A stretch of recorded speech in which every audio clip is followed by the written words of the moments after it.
Hello, everybody. My name is Danielle Love, founder of the Sacred Sexual Energy Body of Work and also founder of Diabetes Dominator Coaching. Here today with another amazing episode of the Real Life Sex Chat Show. And I'm so excited to bring you another amazing guest so we can talk about the many ways in which we all have the sovereignty to choose how we set up our own intimate relationships, have our own sexual relationships, and to do so outside the traditional norms if we choose to, and to do so unapologetically. So I'm going to read you Twyla's bio very shortly, and then we're going to get right into the good stuff. So Twyla Rey is a mom, a self-love advocate, and a relationship and sex coach, also known as a spiritual gardener. I never heard that, but I love that.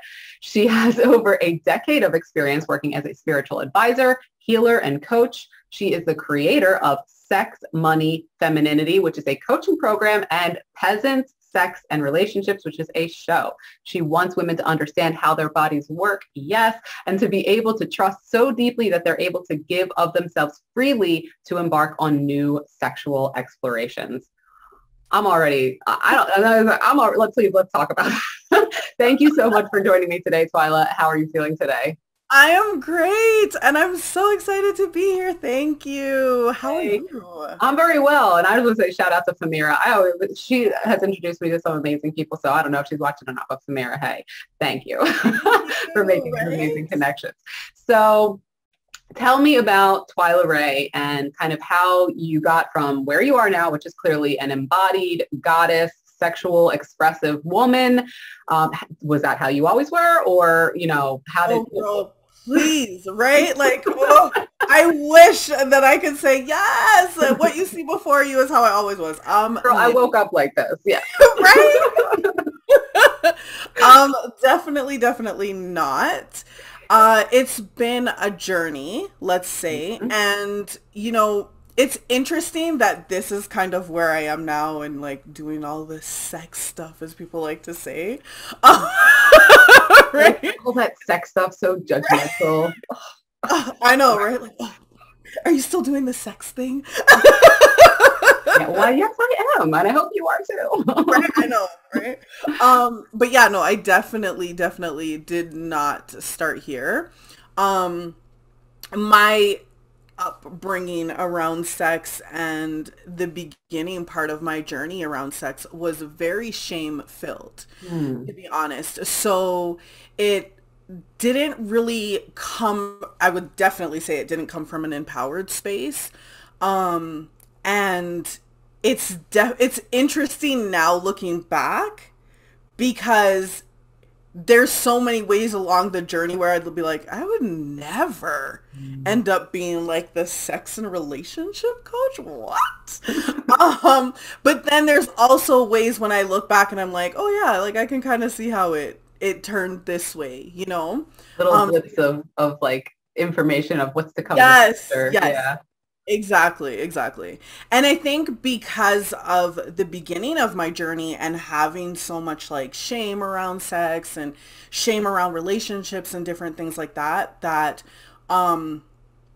it's now where I am, right? And like having to be able to release all of that and heal from everything to now be where I am. It's like, yes, like, yeah. Finally, like I do. And that's why it's interesting. And that's why I love the work that I do because I understand that part of the journey, right? Yeah. Where so many of us have shame around sex and shame around sexuality and different things. And expressing it, yes. And if it's okay, and of course you never have to answer the question, but I have it, which is where was the shame in your experience, being pushed from? Like, what were the authorities or people or organizations, like where was the main? So I'll tell you this. So I am West Indian background, so Caribbean background. My dad was also part Indian, like traditional Indian. Mm-hmm.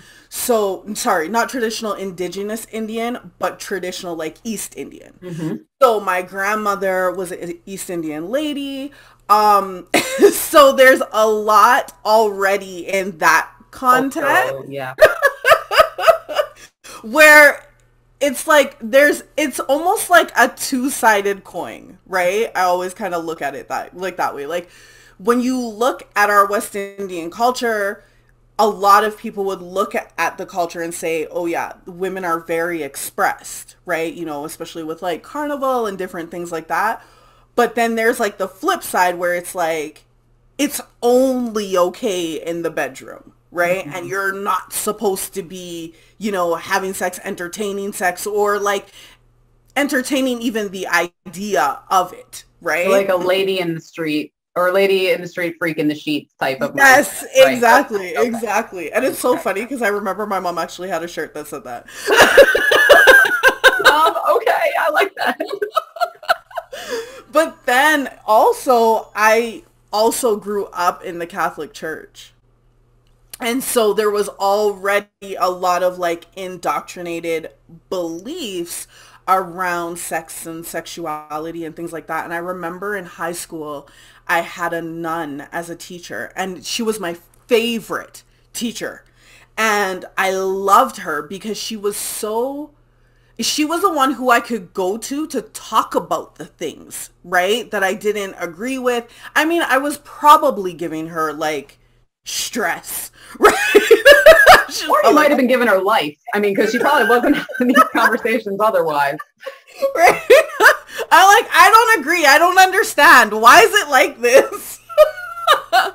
Very valid question. Yes. Oh, sorry. I have a hair in my mouth. Okay. That's all right. So yeah, so it was kind of like where I'd go to her and I'd be like, this doesn't make any sense, right? There was just things that in my mind, 1 and 1 didn't make 2, you know? And so I'd kind of go back a little bit and be like, where the hell's that? It's probably cat hair. Right? I'm like, what the hell? That's what it always is for me. If there's any hair and I can't see it, I'm like, I know it's a damn cat hair. But yes, I would kind of fight back a little bit on those things and just be like, this doesn't make any sense. Like, make it make sense to me. Make it make sense. Especially when it comes to religion. Like, my siblings, like my mom, everybody makes fun of me all the time because I was the girl who was like, if somebody invited me to their church, I was going.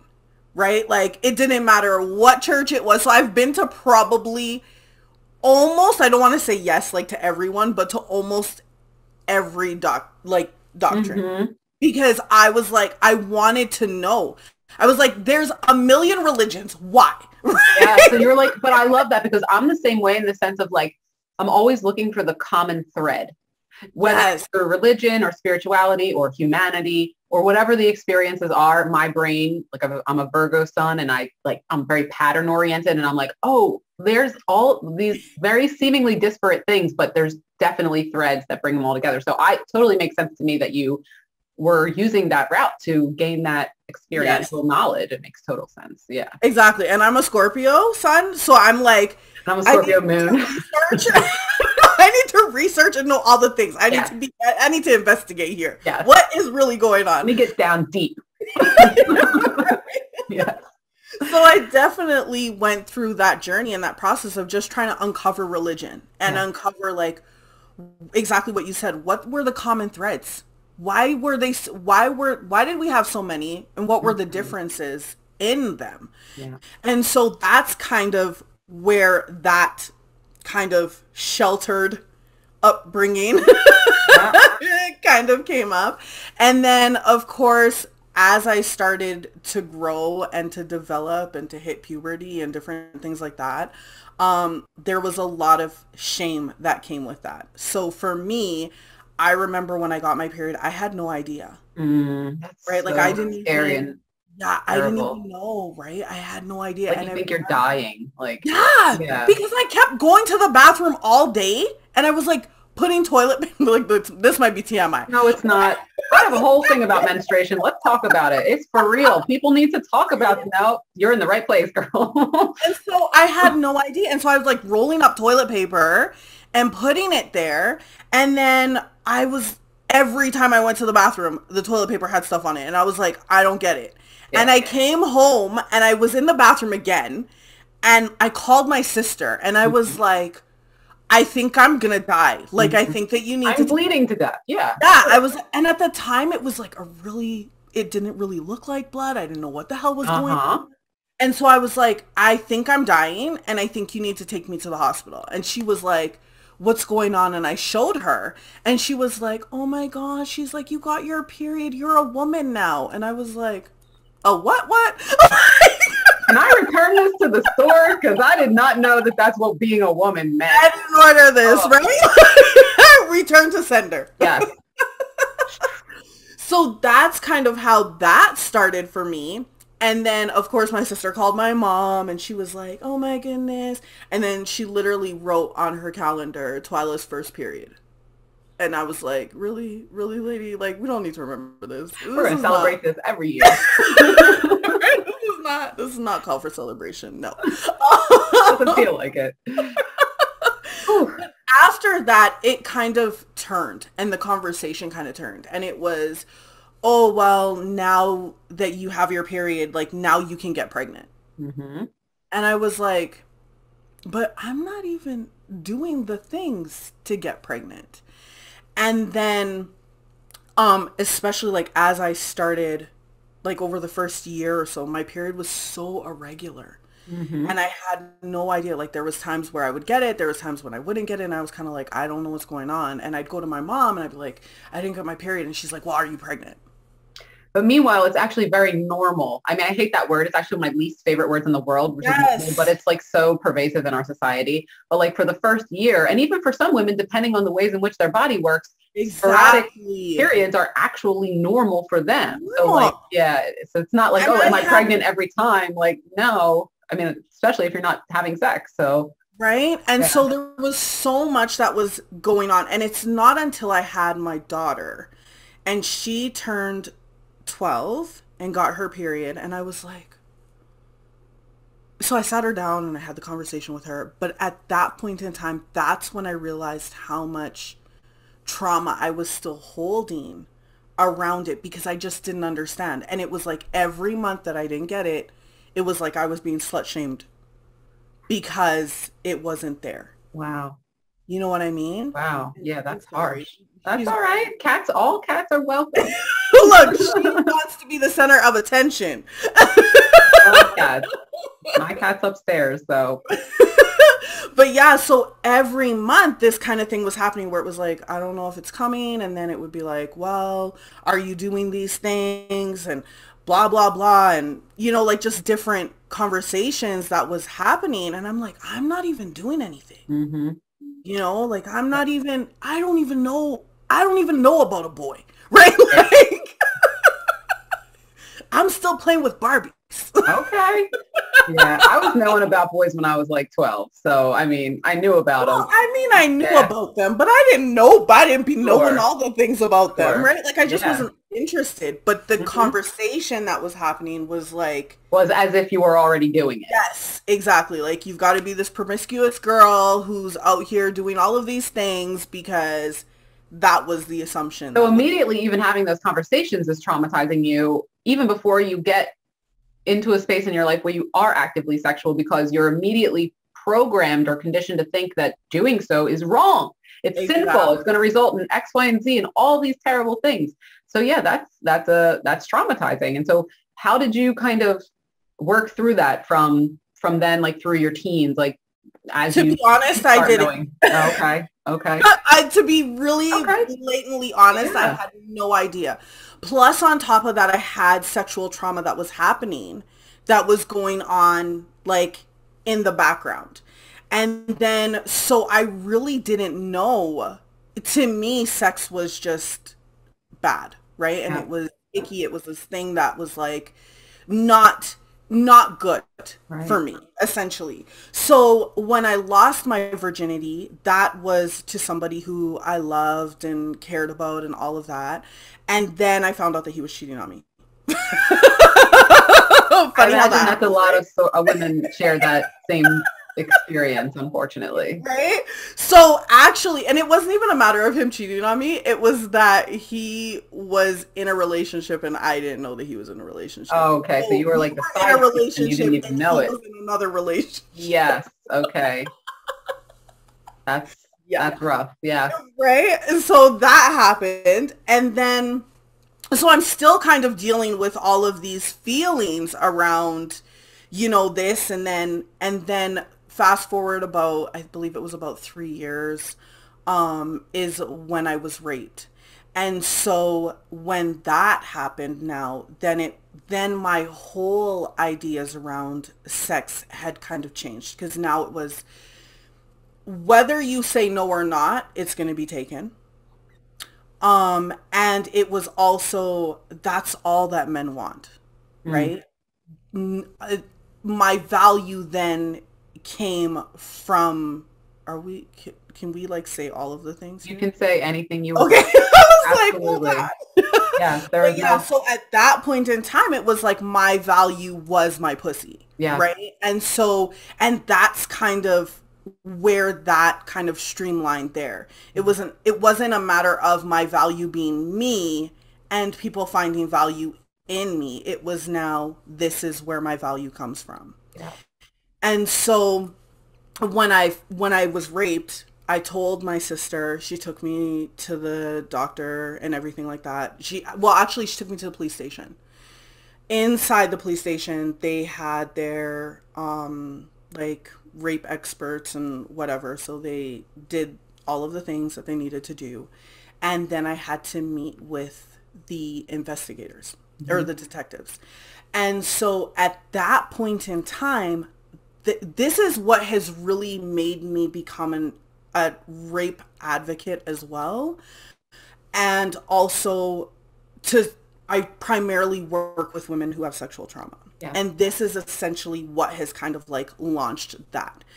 Because the way that rape is handled in the police force space Deplorable. I know. is so messed up. It needs to be changed. And what they're not realizing is that every single time they're actually Oh re-traumatizing. my God. And so I remember I was sitting in the chair and I, at the time, I wasn't aware of the trauma that I had had in my past.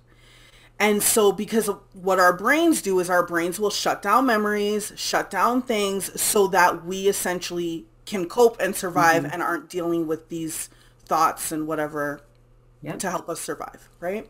And so I was sitting in a room by myself and I remember there was a picture on the wall and it was just like a random painting, like one of those watercolor field painting, whatever. Sure. And I was looking at the picture and then all of a sudden I had a memory of trauma that had happened to me in the past. And so now I'm trying to process the rape that I've just been through hours before and also now new trauma that's coming up for me. And so they come, they do the rape kit, they do all of that. And then they take me into a room to meet with two detectives. Male detectives. Of course. And let's say one of them is the good cop and one of them is the bad Like cop. they need a bad cop in this situation? Uh-huh, apparently. And so God. they're asking me, essentially, this is like literally the first time that I have talked about this on a public platform. This is crazy. I have like I've put it in words, but I've never actually like physically spoken about it. Well, I appreciate you doing so. Oh, And absolutely. yeah, Absolutely. You know, if my story can help at least one woman, well, hey. it can. And I can just tell you from coaching for as long as I have been able to be a witness and a space holder for, unfortunately, more women than I can count. Yes, Um, absolutely. that have experienced something extremely similar. So I think it needs to be voiced. And I'm not the person that can voice it because very gratefully, I have not have experienced sexual trauma in that way, but I am here to advocate for women to speak out about what is happening and has Yes. happened in their own lives. So I am 100% here to witness and hold space for this. So Love yes. it. Thank you. I appreciate that. So yeah, I go into this room. There's the two detectives there. I'm sitting on a chair and they're across from me. And they're asking me all these multitude of questions. So they're like, well, did I know the person? So I was like, yes, I did. How did I get in that situation? So I was like, we were leaving the club. The person, I actually was with my sister. And I have a rule with anybody that I'm with. whether it's my girls, my sister, or my niece, whoever. I'm like, if we go someplace together, we leave together. Yeah. It doesn't matter if we leave together and then you want to go and meet up, or I go meet up, and whatever takes place. That's like a girl code. But yeah, exactly. Mm-hmm. We go together, we leave together. And so this guy, who was a friend of mine that I knew, came to me and he was like, oh, I want to take you home tonight. And I was like, nah. I was like, I came with my sister. I'm leaving with my sister. That's our code. That's our rules. That it's not going to happen. He keeps like pressuring it.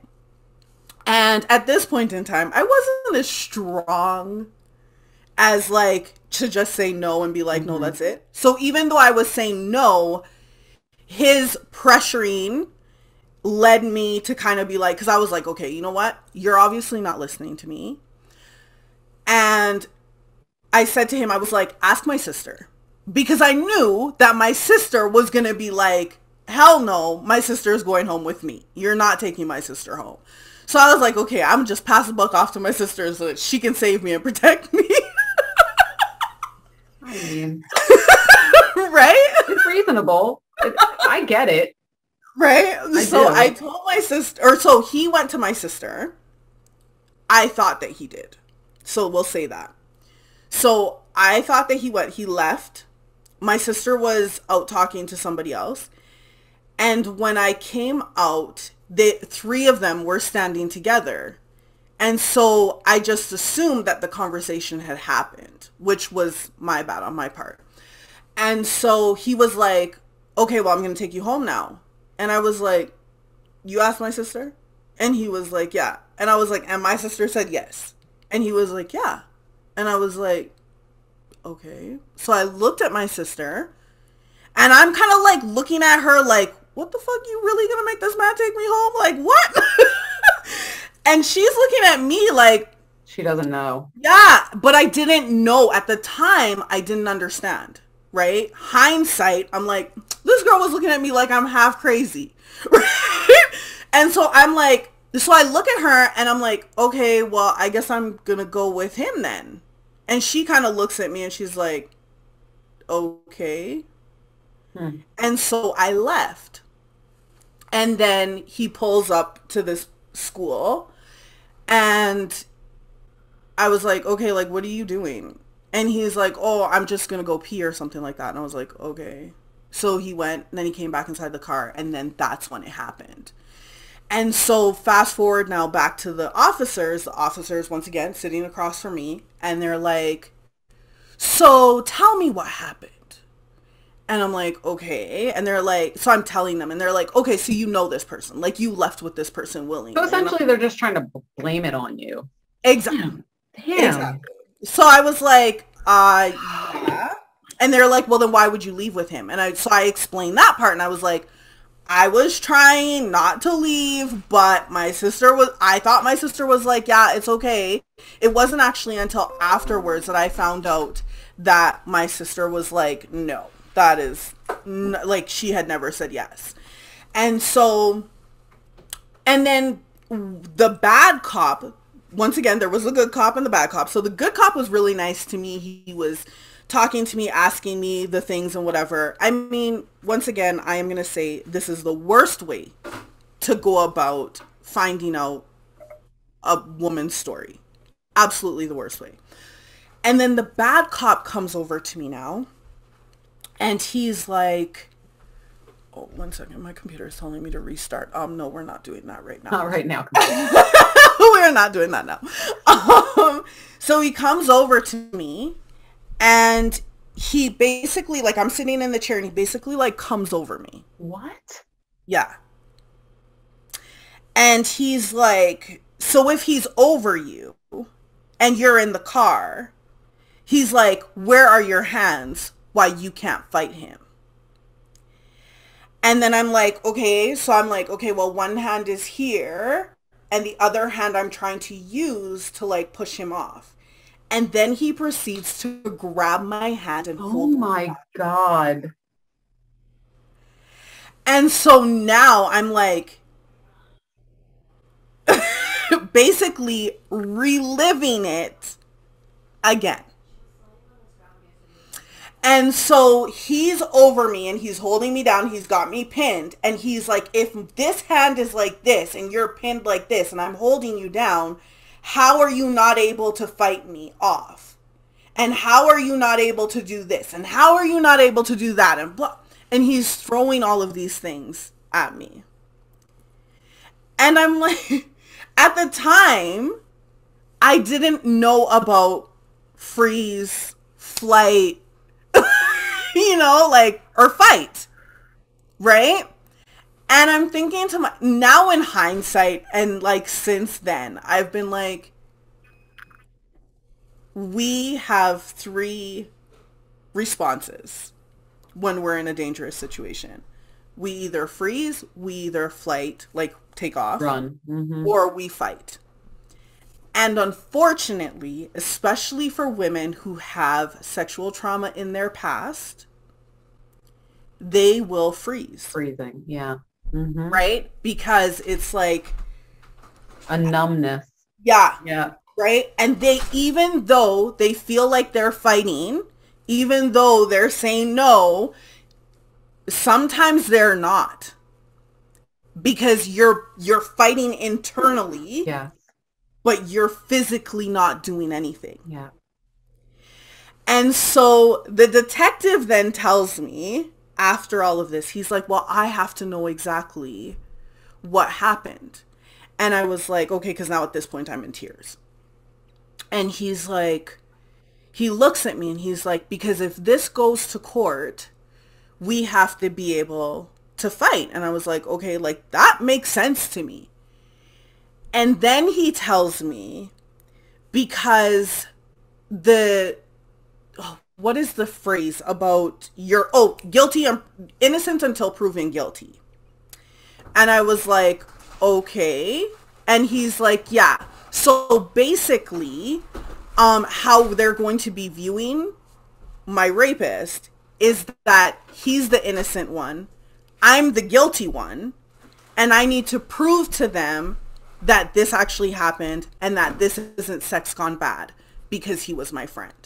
So, and he's like, I didn't say this, but at one point in time, they questioned me and they were like, oh, well, I can't remember if they said, did you have an orgasm or did I enjoy it?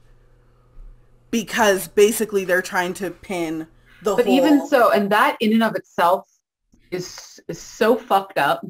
Because the reality of it is, and I can't remember the exact terminology for it, but it's an actual physiological terminology. It's like something, and it doesn't matter. But the whole point is that we as human beings, males and females, can have physical reactions, including orgasms for women, wetness for women, hard-ons for men, even in situations where we don't actually have any desire for sexual pleasure. It's like the way that our physical bodies are wired, and there's nothing that we can do about that, even if it's in opposition to what we actually desire. So that is like such a bullshit thing to say. And I mean, like, I don't even know these people. Like, and I'm not a hateful person, but I hate these people. Like, I can't even, like, I try so hard to not have hate in my heart. But like, when I hear this, like, I'm not even a violent person, but I'm just like, where's my bat? Like, I just like, yes, exactly. I know. And it's interesting now because,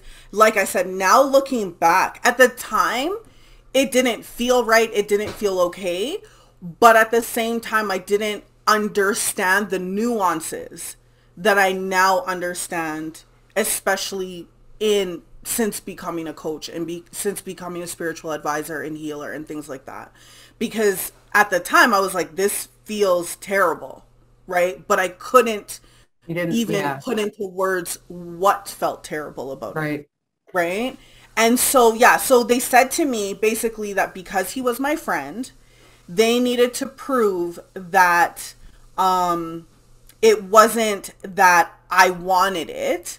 And then it just turned out to be like shitty sex, basically. So now I'm saying that he raped me. Yeah, like, because just for shitty sex, I'm going to spend my whole night or God knows how long in a police station and put myself through this. Like who? No, like, that's not how that works.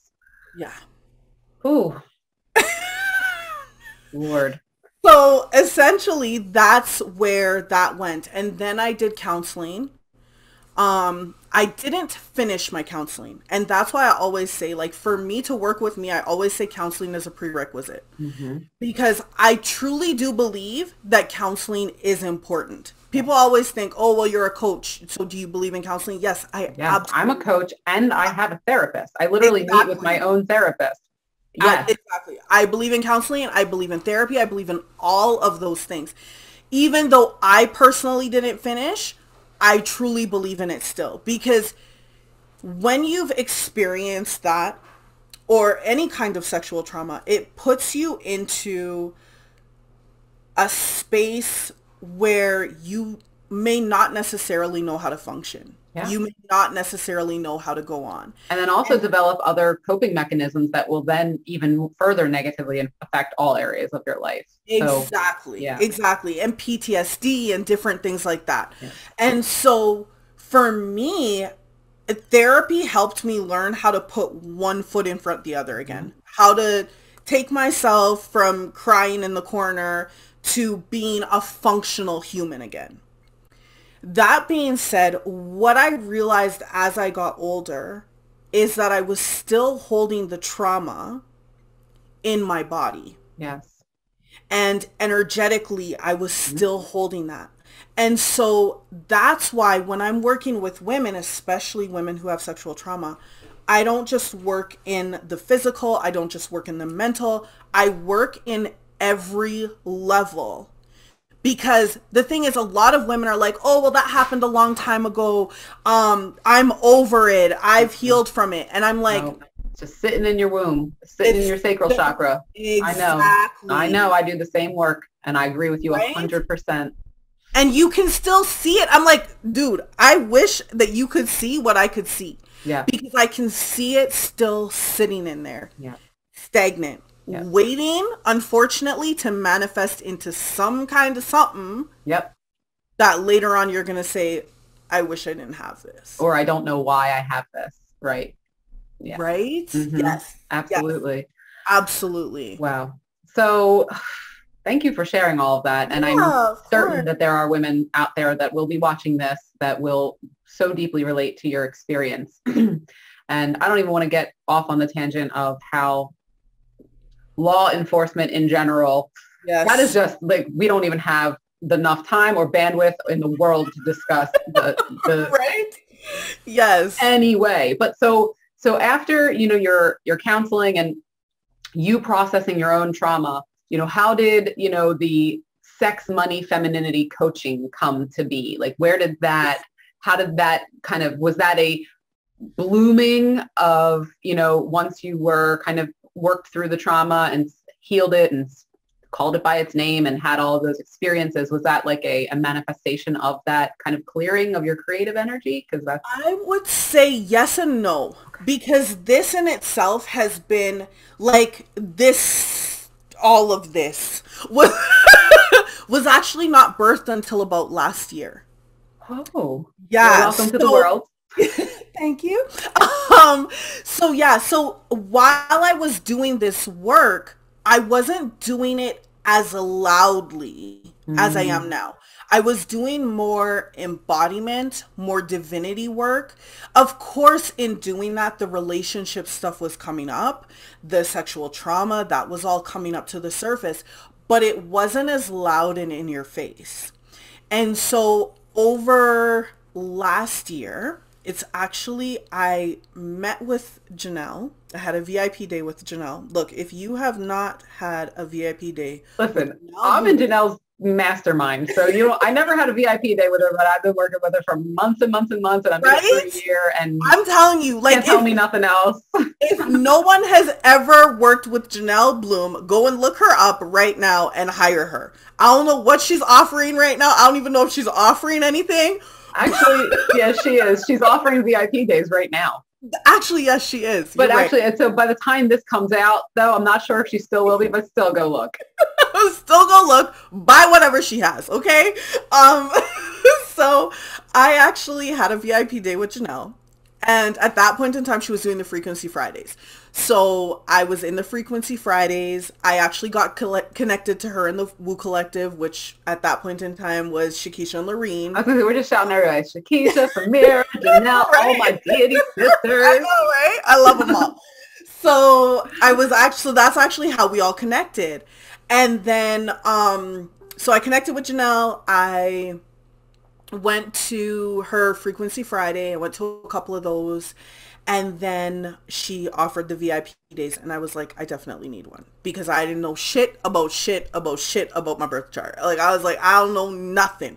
And then she was like, okay, well, you need this. I didn't even have my birth time. Because I asked my mama and she was like, around lunch. And I was the like, same thing with my husband. We had to send like a long form letter requesting, because my husband is one of 7 children. We asked his mom, she's like, he's the second oldest. Like, I don't know. Sorry. Like, and I understand that makes sense. So yeah, I get right? It. She was like, I don't know. She's like, it was around lunchtime. I was like 11 o'clock lunchtime, 12 o'clock lunchtime. We having a late lunch? Like there's a gap there. So she had no idea. So Janelle actually couldn't even read my full birth chart. Right. But she read my planets.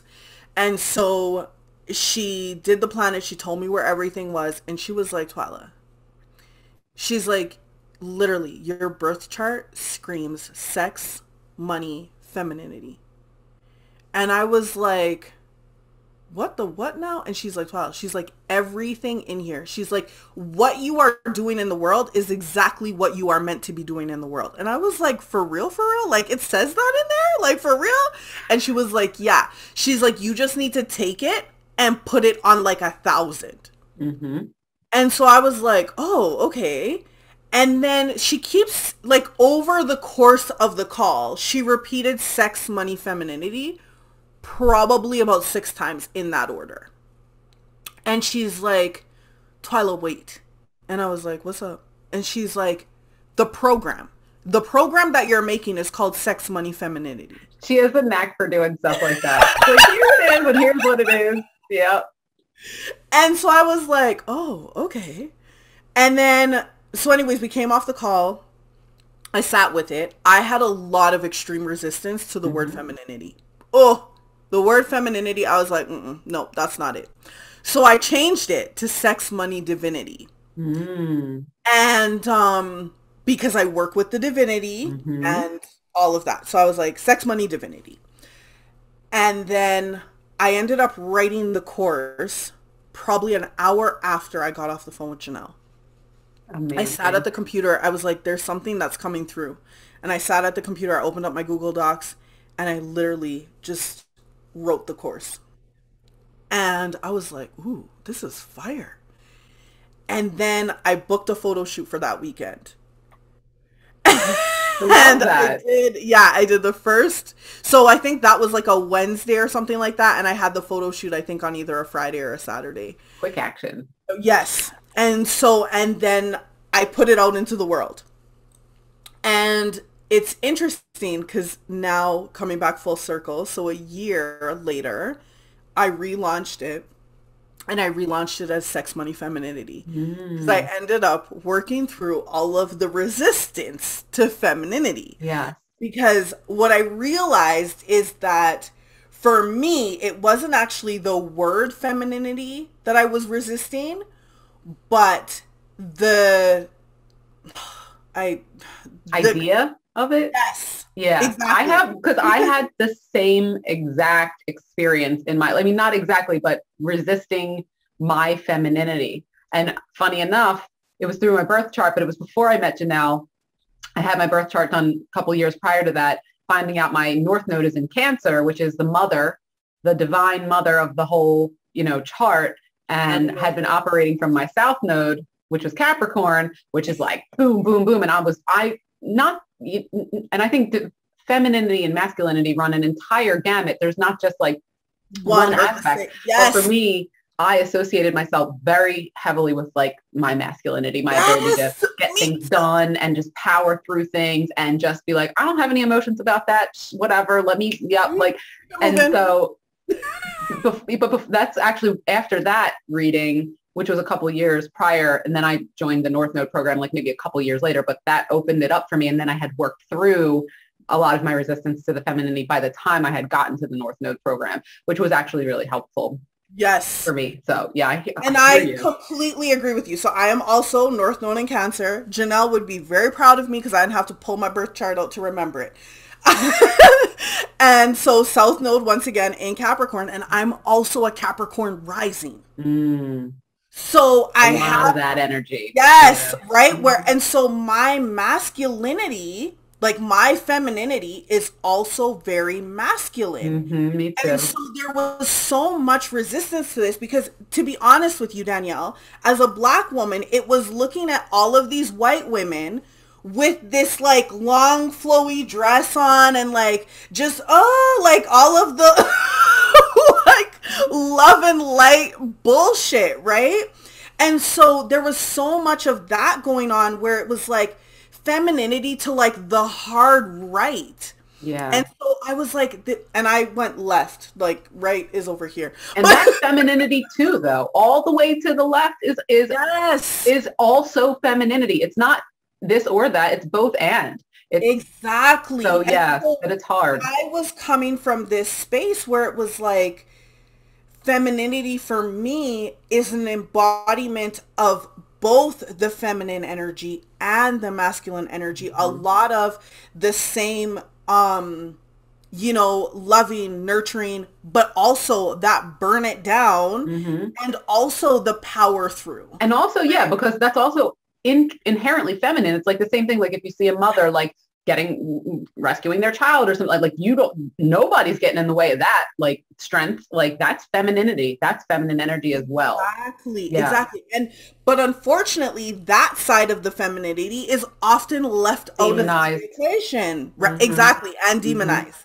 Right. And so, and especially when we look at, the trope, the angry Black woman and things like that, then there was all of this stuff where I was like, my femininity is too masculine, right? And my femininity is too angry or too whatever, right? Like too in your face, too, all of these things. And so I was like, my femininity is supposed to look more like this, right? And so there was a point in time where I was trying to embody the spiritual definition of femininity, or I guess like the washed out spiritual definition. The whitewashed, you can say it. It's true. Like, listen, I am that one. Like, let's say it how it is. Like, whitewashing is not just in spirituality, it's in the entirety of the entire world. Absolutely. I'm listening to a book and I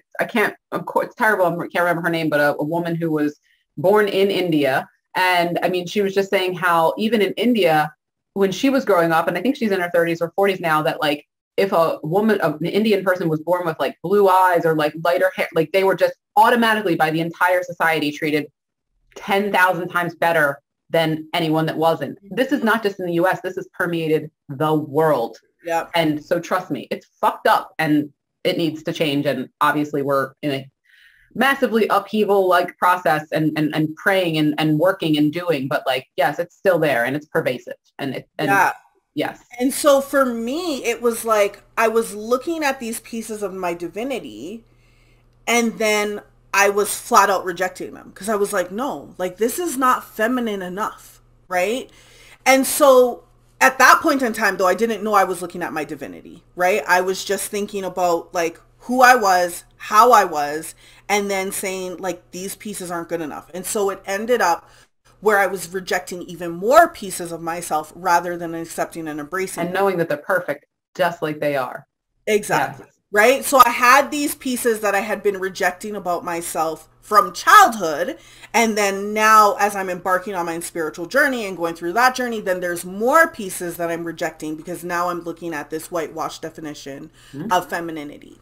And so when I started, or not when I started, but as I was going on the journey and I got connected to my divinity, that's when I started realizing, hold on a second, my divinity is all of this. Yeah. Exactly. All of this, all of the pieces that I was like, that's not good enough. You need to throw that away. That can't be a part of you. Like, you know, like all of those different things.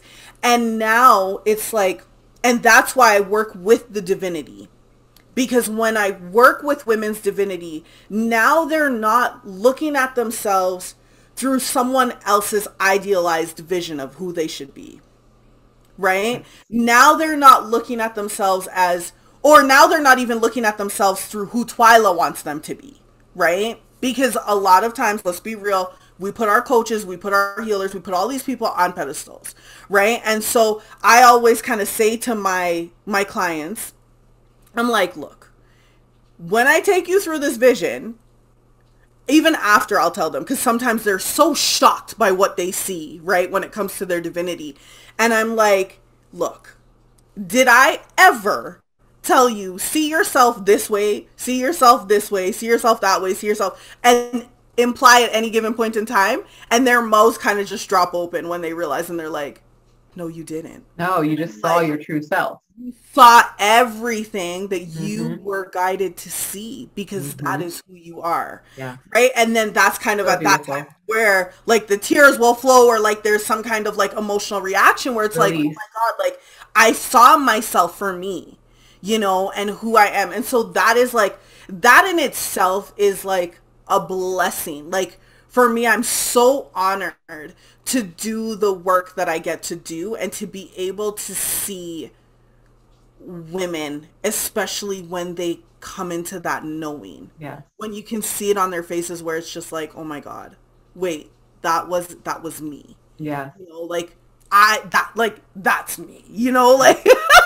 And it's beautiful to see yourself in everyone else. I mean, because the reality of it is we are all connected, but when you're able to, especially in a coaching capacity, guide someone, like you're pointing, and by the time they actually see what you're pointing at, you're like, oh, yes, it's a revelation. It really is. So the work you're doing is just, it's sacred. It's divine. And it's I truly believe that. Yeah. I truly believe that. It truly feels that way. That's why a lot of times I say, like, this is life or death. You know, this is not just I can walk away. No, this is life or death. Because once you see it, can't unsee it. Exactly. Right? You can't. And so for me, it's been this process, just kind of like going back to like where I was as this child who had all this shame around sex, and then to actually become raped. Even though like I said, it had happened in the past, my memory shut it down. I didn't remember it. So to actually like have that experience, and especially too, like when I didn't have a lot of support when that happened. I had my I had my sister. I had my best friend, who was the guy that I actually lost my virginity to. And then I had, another best friend, right? So I didn't have a lot of people around me who were there to help support me through the healing and through what I needed, you know. And my mom wasn't there. My mom actually, you know, like it's hard almost sometimes, because we don't realize that, especially when it comes to women who have been raped, how detrimental things can be, and how detrimental things things that we say. Yes. You know, it can trigger you. Yes, absolutely. That can trigger something. And so not only was I dealing with the trauma that I had gone through, then dealing with the trauma of the police, but then after, when I had the conversation with my mom, she was like, well, what did you do? And for that to come from your mother, and that's not the first time I've heard that either. Unfortunately, right? I've heard that narrative multiple times, where the mother said, well, you must have done something to. Yes. Yeah. And that's kind of, so the next thing that she said was like, well, you looked for it. Right? Like basically like I asked for it to happen. Right? And so I didn't have this, let me take care of you. Let me take you under my wing. Let me hold you. Yeah. Let me help you heal through this. You know, I just had more shame. So the shame that I was already feeling about like, well, what did I do? How did I, call this to happen kind of thing? What decisions did I make? And then to actually, so I already had that guilt. And then for someone to come and tell me like, yeah, you looked for that. Right. Yeah. So, so to go through all of that and then to now be here, I'm like grateful. I can actually look back now and say I am truly, truly, truly grateful for that experience, because if it wasn't for that, I don't want to say maybe if it wasn't for that, I wouldn't be here today. But if it wasn't for that, I wouldn't have the compassion and the capacity of understanding that I have for women who have gone through situations similar to me and even worse than me. Because some of my clients, we always look at our stories, right? And we're like, oh, because we've gone through it, we're like, oh, well, it wasn't that bad. Or we do like a comparison, right? When But we the hear brain somebody wants to else's minimize story, it. Yeah. yeah, when we hear somebody else's story, it's like, oh, well, it wasn't that bad. And I'm like, trauma is trauma. Is trauma, is trauma, is trauma. Yeah. It doesn't matter what kind of trauma. Yeah. Nobody else's trauma invalidates somebody else's trauma. Exactly. I exactly. agree. What you have felt, what you have gone through, those experiences, those feelings, that was all true to you. Yes. So never look at another woman's story and be like, oh, well, what am I complaining about? Yeah. Yeah. What am I? Yeah, exactly. Right. Like, oh, I shouldn't be as sad as I am, or I shouldn't be depressed because that woman went through that, and I'm like, it has nothing to do with that. It has to do with, this is what you've gone through, and don't take away from what you've gone through because it doesn't look like someone else's. Yeah, absolutely. Now that is some good advice. Not that there haven't been 1,000 gems that you have dropped during the time that we have talked already, but I mean, yes, never invalidate your experience based on someone else's experience, because that is not, that in itself is not valid, right? Exactly. What somebody else went through doesn't inform the way that you need to process your own. I mean, you can learn from other people, but a comparison is only going to cause more damage. I agree. Exactly. I agree. Because I can't tell you how many times I've worked with women, or have had women come to me and they're like, well, I just don't understand why I can't get over this. Or I just don't understand why, like 20 years later, these things are coming up for me. And I'm like, dude, dude, the energy is stuck. You need to move that shit out. Exactly. Yes. Right? Like, it's not here nor there. It is what it is. But at the same time, it's just, I say to people all the time, I'm like, look, this is just a reminder, or a prompt, let's say. This is just a prompt to say, hey, I'm here. You're ready to look at me now. I need you to look at me right now. I need you to look at me now. Yes. Right? Absolutely. This is not a, oh, wow, like now feel more guilt and shame and then shame yourself because this thing is, no, this is just a prompt. Yep. Tell you, hey, I'm over here. Spotlight time. I need the light. to look at now. Yes. We're ready to go to your next level. Time to look at me. Yes. Such wise words. Because I operate everything that you've said. I mean, the ways in which you coach people. I mean, I agree with you. I work the same way as you. And I think the whole point is we need more humans in this world who are trauma informed, who do understand energetic blocks and the ways in which energy does manifest on the physical plane. It's just a matter of time. It's not like it's an if, it's a when. And being able to hold that space, like you said, the capacity through your own experience to be able to say, I see you, I hear you, I feel you, and I know you, and we need to get this messy stuff shining the light on it, and we need to start. Absolutely. And from a space of compassion. Yes. Right? And love. Yeah. And love. Yes. Because it is so easy when you already feel judged or already feel that you may be judged. Mm-hmm. You're just waiting for the criticism. Yep.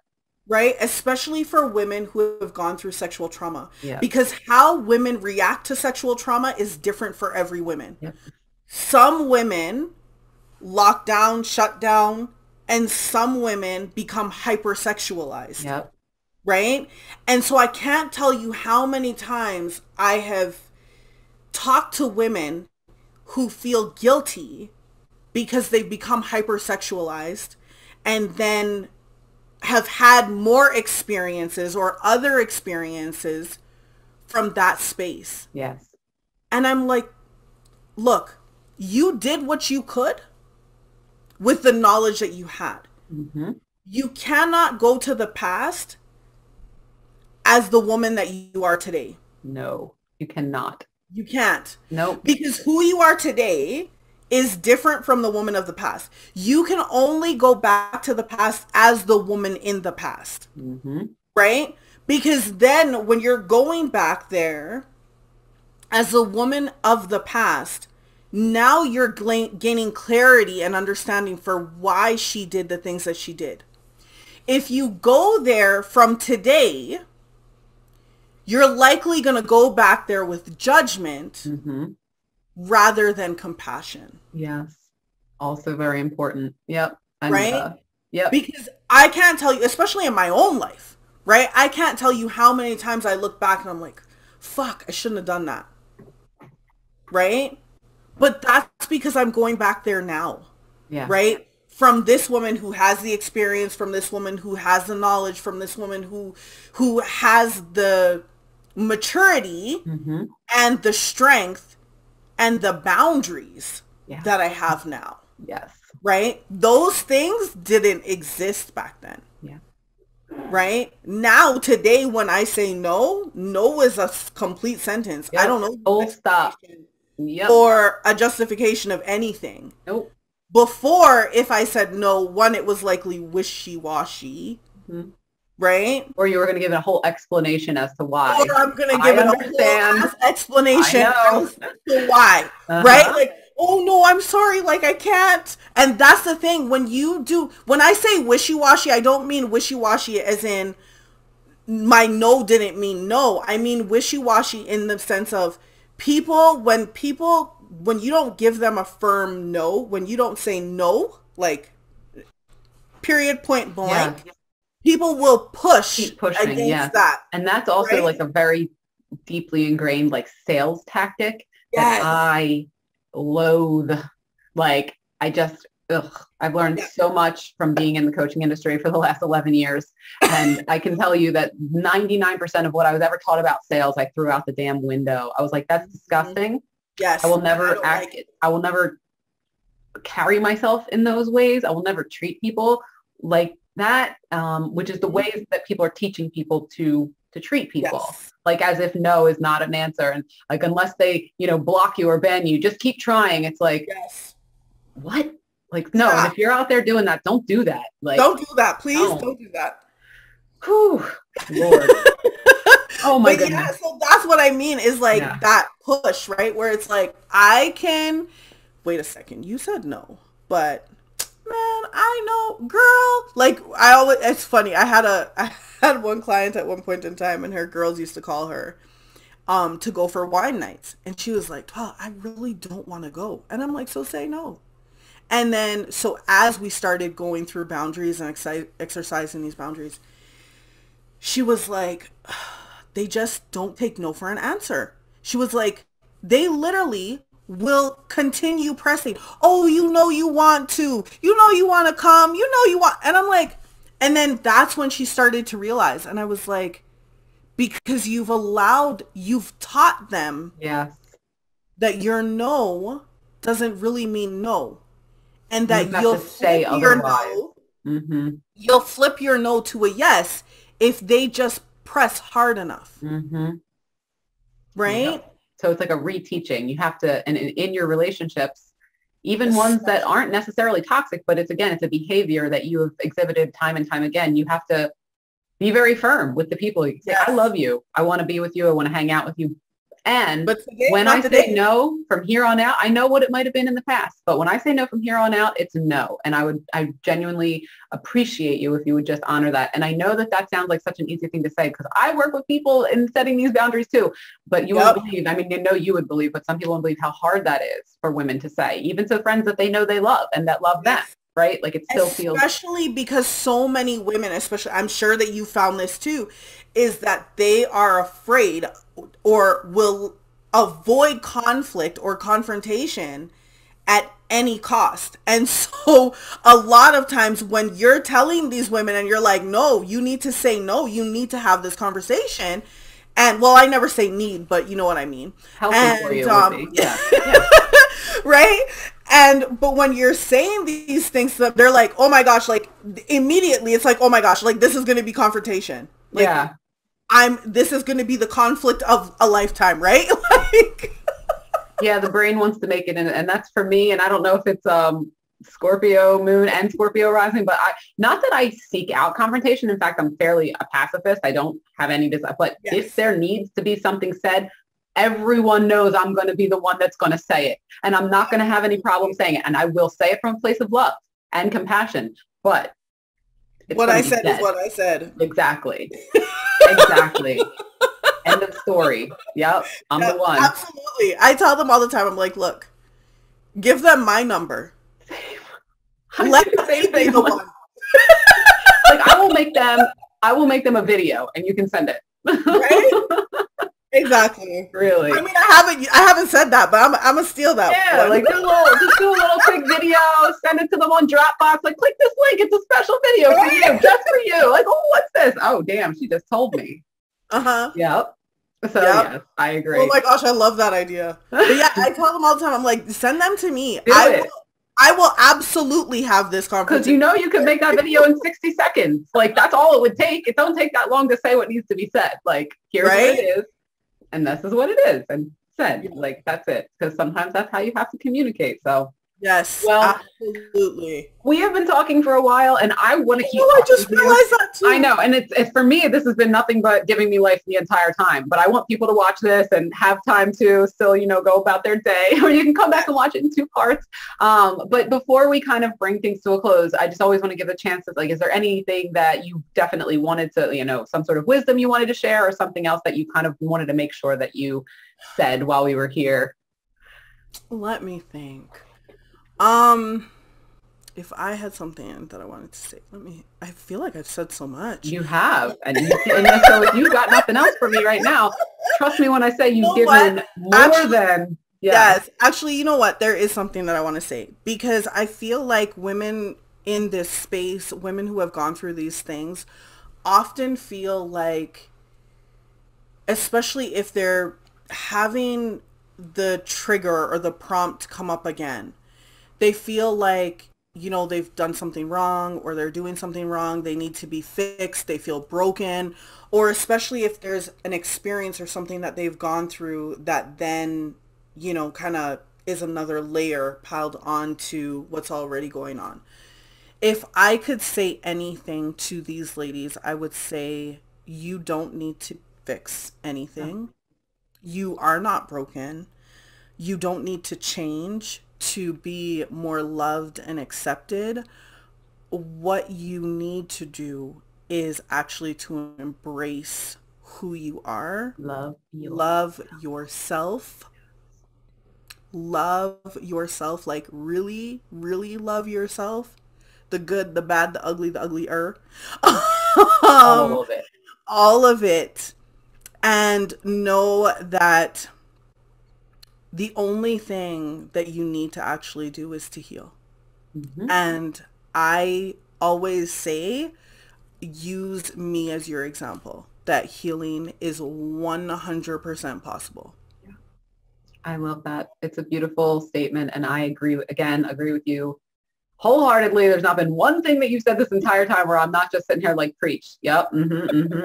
Like, so thank you so much, sincerely, for coming here, sharing yourself so generously, your experiences, your healing journey, all of the wisdom and advice that you have given that I'm sure lots of women will see and hopefully take to heart and give them some hope, some light maybe at the end of a tunnel that they are in right now. Yes. Because for me, I haven't even been through what you've been through, but just from a coaching perspective and a human perspective, this conversation was everything. So thank you so much for being here. For everyone else out there watching, I hope you got even a quarter of the life that Twyla gave me from this conversation. And yeah, just I will be putting out another episode every week. And thank you for joining for the Real Life Sex Chat Show. And yeah, enjoy the rest of your day. Bye, everyone.